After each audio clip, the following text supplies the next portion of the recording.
It started on a Friday in late October, right before Halloween. My best friend John had to leave town with his parents for a family emergency, and they were driving through the night. His family had just moved into their new house about 2 weeks earlier, a 2-story place on the edge of our neighborhood, right where the pavement turns to gravel and the trees start to press in close. Still close enough to feel normal, but far enough that the silence gets heavy. Before they left, John called me. "Can you spend a night at my house? Just to keep an eye on things. We've had a couple weird knocks on the door this week. Probably nothing. But I'd feel better if someone was there." I hesitated. Sleeping alone in someone else's house was never my thing, but it was John. I trusted him. I said yes. I got there just before 8. Mason had left the porch light on and a note on the kitchen counter. "Lock the doors. Don't go outside if you hear anything. Just wait it out." At the time, I thought it was one of his jokes. He was always trying to creep people out with his horror obsession. I chuckled, dropped my bag on the living room floor, and turned on the TV. The house was modern but sparse. Bare walls, no curtains, new smells still lingering in the air. Just 2 weeks into their lease. I made a sandwich and scrolled social media. The place was completely quiet. Not a single sound outside except the occasional gust of wind. By 11:30, I was half asleep on the couch. Then I heard it. A soft whistle. Just one long, breathy note, like someone trying to get a dog's attention. I sat up and tried to listen. It happened again, and this time it sounded closer. Same tone, same length. It was coming from the backyard. I stood, walked to the kitchen, and peeked through the glass of the back door. Nothing. No movement. The porch light buzzed faintly above. I locked the door again, this time more consciously. Tried to shake the feeling off. Midnight hit and I still couldn't sleep. Something felt off, like the air in the house was heavier than it should be. I kept telling myself it was just because I wasn't used to that place. Then I heard the noise, scratching. It started light, like a branch brushing the siding. Then it grew more deliberate. Scratch. Pause. Scratch. Scratch. My skin prickled. The sound was coming from the side of the house. I crept toward the side window and pulled the curtain aside just an inch. Nothing. Then, whistle, right below the window. I jerked back. My heart skipped so hard it made my vision blur. I ran to the front of the house and checked the locks again. I turned off every light, moved to the far side of the room, and crouched behind the couch. I didn't sleep. I sat on the floor. Every light in the house was off. Around 1:20 a.m. I saw a shadow moving towards the front door. It didn't knock, didn't rattle the handle, just stood there. I froze, then whistle. Inside the house. I snapped around and for a second I was sure someone was standing in the hallway by the stairs. But when I aimed my phone flashlight, nothing. Just the dark hallway and the edge of the staircase. I slowly backed toward the kitchen, trying not to make any noise. Every creak in the floor sounded like thunder. Then the whistling started again. It was moving, room to room, upstairs, down the hall, past the laundry room. Always the same. One long, breathy note. No tune, no joy, just wrong. I tried to call the police. No signal, no Wi-Fi either. Router light was blinking red. I grabbed the largest knife I could find from the kitchen and bolted upstairs. I locked myself in the room and pushed the dresser in front of the door. Sat on the floor, tried not to breathe too loud. At 2:07 a.m. the hallway light flickered on. The doorknob jiggled once, like someone was testing it, then knock. Slow, measured, 1, 2, 3. I didn't respond, didn't move. Then came the whistle, so close, like it was inches from my ear. But the door was still shut. The sound stopped just before dawn. I stayed locked in that room until the sun started leaking through the blinds. He continued. He didn't want to talk about it, but yeah, same whistling, same footsteps, same knocks, happened at the second night we moved in. I asked if they ever checked the basement. He said the door had been stuck since they moved in. They never opened it. When I left, I walked around back just to see it for myself. The basement window, half covered in grime, had a single clear handprint on the inside of the glass. Fingers too long, too thin, and underneath it, carved into the dirt with something sharp, Let me in.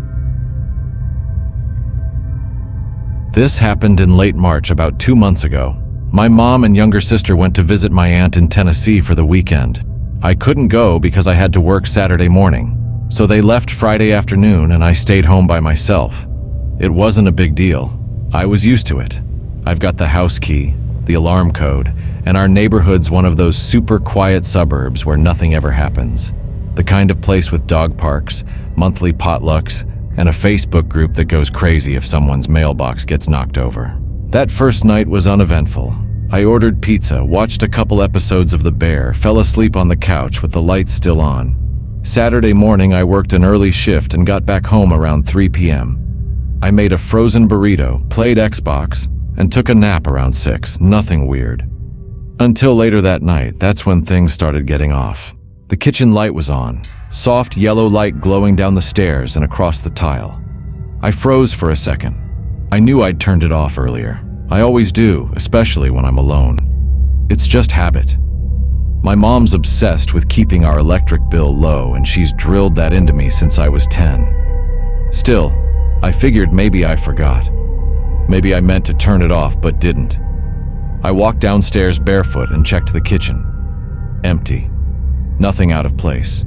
No drawers open. No appliances running. The sink was dry. I checked the back door. Still locked. I stood in the middle of the kitchen for a second, just listening. Nothing. Eventually, I shrugged it off, turned off the light, and went back upstairs. I wasn't scared. Not yet. But I wasn't as relaxed either. I don't know what woke me up. No sound, no dream. I just opened my eyes like something tapped me on the brain. The clock on my nightstand said 1:45 a.m. I turned to check my phone. It was charging. And as I glanced toward my bedroom door, I saw it again. The kitchen light was on. I sat up slowly. No way I forgot this time. I remembered turning it off. I remembered walking up the stairs in the dark. I even remembered double-checking the deadbolt before I left the kitchen. Now my pulse started to pick up. I slipped out of bed and stepped into the hallway. No creaks, no noises. Just that familiar yellow glow at the bottom of the staircase. Then I heard it. A sound from the kitchen. Just a soft clink, like a spoon tapping against a ceramic plate. Then silence again. I held my breath and leaned slightly over the banister to get a better view downstairs. That's when I saw him. A man was standing completely still in the middle of my kitchen, facing the sink, arms hanging at his sides, wearing a plain white t-shirt and dark jeans. No shoes, just standing there, not moving. I froze. My heart dropped into my stomach. He didn't look homeless. He didn't look aggressive. He just stood there like he'd been there for a while, like he belonged. I didn't scream. I didn't move. I backed up slowly into the hallway and slipped into the bathroom. Locked the door. I sat on the toilet lid trying to listen. It was dead quiet. I was scared to even breathe too loud. Every second felt like something should happen. Like he should say something, move, leave, anything, but there was nothing, just silence. I stayed in that bathroom for at least half an hour. I don't remember the exact time. I wasn't looking at my phone anymore. I just kept staring at the door. Eventually, I couldn't take it anymore. I slowly opened the bathroom door and stepped into the hallway. It was quiet. The kitchen light was off. I crept down the stairs, one hand on the railing, one hand on my phone flashlight. The kitchen was empty. Nothing broken, nothing stolen, no signs of forced entry. But the front door, it wasn't locked, not wide open, just unlatched. Sitting in the frame, pushed closed but not sealed, like someone had left quietly, or like they wanted me to think they did. And the weirdest part? My mom always puts a small magnet sign on the inside of the front door. It says, "Come back soon." But that night, it was flipped, facing inward, like someone had turned it around before leaving, or maybe before coming in. This happened during winter break last year. My parents went out of town for a wedding and I stayed behind.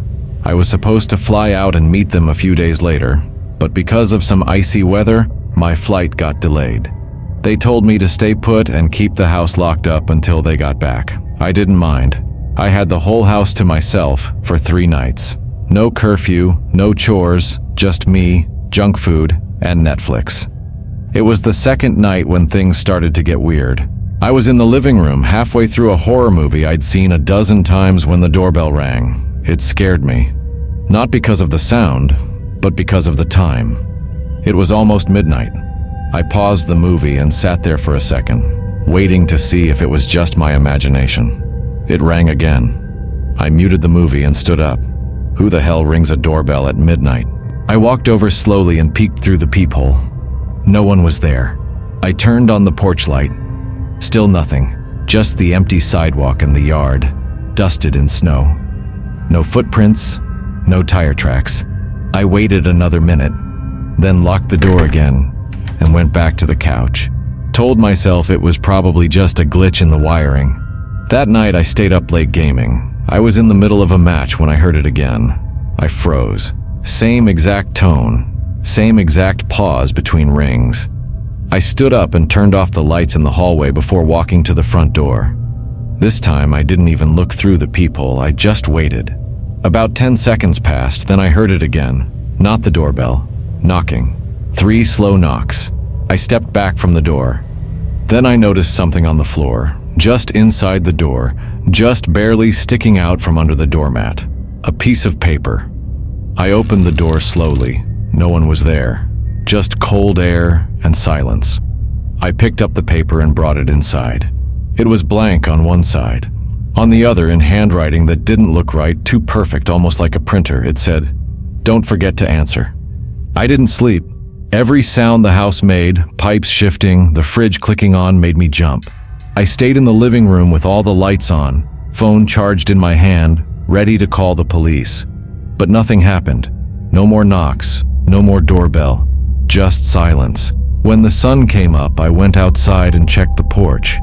No more notes, but something else caught my eye. Footprints, just one set, bare feet, leading away from my front door.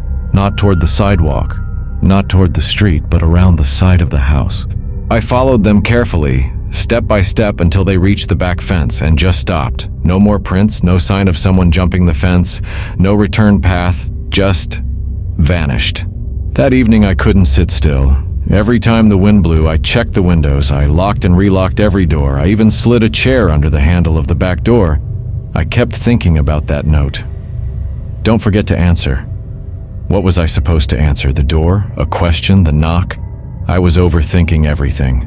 By midnight, I was exhausted but wired. And then, just like before, knocking. 3 slow knocks. I didn't move.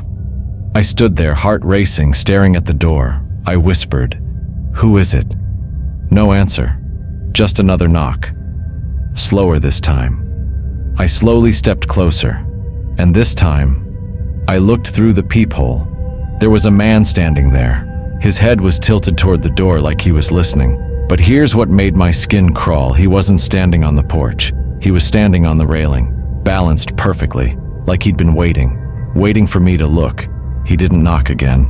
He didn't speak. He just raised one hand and tapped his index finger against his lips, like he was shushing me.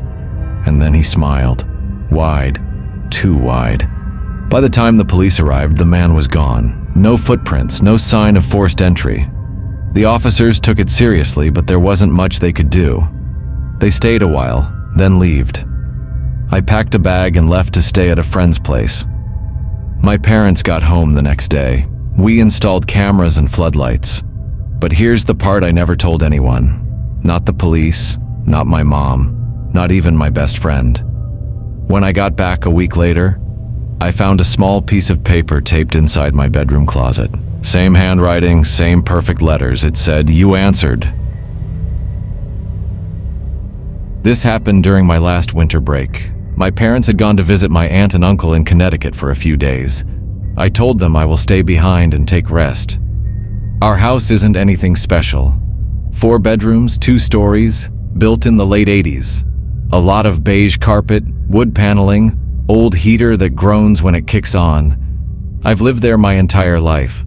Nothing tragic ever happened there. No rumors, it was just a regular house in a quiet suburb. My room was upstairs at the end of the hallway, right across from the guest bedroom. That room doesn't get used much. Sometimes we toss laundry on the bed or stack boxes in the closet. The bed's always made, but no one really sleeps in there. It was the second night. I'd been feeling better, so I spent the evening on the couch downstairs watching movies, eating leftover pizza rolls, texting friends who were stuck at their relatives' houses. Around 11:40, I finally decided to head upstairs. I remember because I checked the time on my phone as the credits rolled. I turned the TV off and climbed the stairs, and as I got to the top, I noticed something strange. The guest room door was cracked open. Not wide, just an inch, but it was enough. That might not sound like a big deal, but I never leave that door open. None of us do. It's habit. That door stays shut. Always. I figured maybe my mom opened it before she left and forgot to close it. I reached out, pushed it shut, listened for the latch click, then went to my room and fell asleep. I woke up at 12:48 a.m. to a sound. Just one. A creak, like a floorboard shifting outside my bedroom door. Our floors creak, sure, but this was different. Slow, like someone moving carefully, like they didn't want to be heard. I sat up. The hallway light was off. My room was dark. I held my breath, waiting for another sound, but nothing came. I grabbed my phone and checked the time. I got up, opened my door. The hallway was empty. All the doors were closed, except the guest room. The door was open again. I stood there for maybe a full minute, staring into the dark. Eventually, I stepped toward it, leaned my head in just a little, enough to see. Empty. The bed was still made. The window was closed. I turned to leave, and then I heard it. Breathing. From inside the room. It was coming from the corner near the closet. I didn't look back. I shut the door hard, ran back to my room, locked it, and stayed up the rest of the night. In the morning, I tried to tell myself I imagined it. Maybe I was still a little sick. Maybe it was sleep paralysis or something like it. But when I went back upstairs around 10 a.m., I checked the guest room again. The bed had an indent on it, right on the edge, like someone had been sitting there. I turned on every light in the house, locked every door, decided to sleep downstairs in the living room. I dragged a blanket onto the couch, turned on a show, and left the hallway light on. Somewhere around 2 a.m., I opened my eyes. The house felt different. The hallway light was off. I hadn't turned it off. I sat up slowly, heart already beating harder, and there it was. The guest room door was open again, just like before. Only this time, the mirror across from the window was fogged. I stood, walked to the room. The mirror had 4 long streaks on it. Fingers, dragged down from top to bottom. I stepped inside, turned on my phone light, shined it across the room. The mirror was fresh. The marks hadn't dried. I walked toward the closet, opened it again. It was empty, but one of the boxes was turned around, like someone had moved it. Taped to the front was a photo, black and white, of me, sleeping, taken from the hallway. I panicked. I locked myself in the laundry room with a kitchen knife and didn't move for hours. That's when the knocking started. 3 slow knocks. Not on the front door, not on the back door. On the window right behind me. I turned slowly. The curtain was moving from the draft. I peeked through it. No one. But another photo had been taped to the glass, this time of my parents, sitting on the couch, taken from outside the house. At 3:41 a.m., I heard my name, spoken from upstairs, calm, almost friendly. But it wasn't my mom, or my dad, or anyone I knew. A minute later, a second voice said my name again, this one lower, like someone trying to change their voice. I didn't move. Every light in the house turned on at once, then off, one by one, until only the kitchen light was left. Then I heard the drawer open, the one with the knives. That was it. I ran, out the side door, through the snow in bare feet. I made it to our neighbor's house, the Jacobs. They let me in. Called the police. The officers found nothing. Every door was locked from the inside. No footprints, no signs of a break-in, but they found the photos. They found one in the guest room closet of me sitting in the laundry room. It had been taken only minutes earlier. 3 days later, everything started again. I woke up at 3:30 to static. Faint, like from an old radio. It was coming from the guest room. I opened the door. The room was glowing. A little radio sat on the bed, not plugged in, no batteries, but it was on, tuned to something that wasn't a station. I turned it off. The closet door creaked open behind me. I didn't check it. I backed out, slammed the door. 2 days later, I found small strips of masking tape all over my room. I went next door and spoke to Mr. Landon. I told him the basics. He didn't look surprised. "You're in the room across from the guest room, right?" I nodded. He said the last family that lived here moved out after 6 months. Their daughter used to sleepwalk into the guest room. She'd talk to the closet, said someone was living inside it. 3 nights later, I woke up again. The guest room door was open. The mirror wasn't fogged. It was glowing. Photos were everywhere, hundreds of them. Me, my family, my room, from different times, different angles, some hadn't even happened yet. At the center of the bed was one photo of me lying in my bed, but it wasn't from tonight.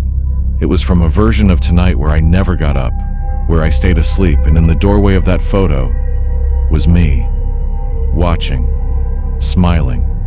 No phone, no flashlight, just standing there, looking in. I ran downstairs, tried every door, locked. In the living room, taped to the TV, was another photo of me, sitting in the corner, but behind me, a shape was leaning down, almost touching my ear.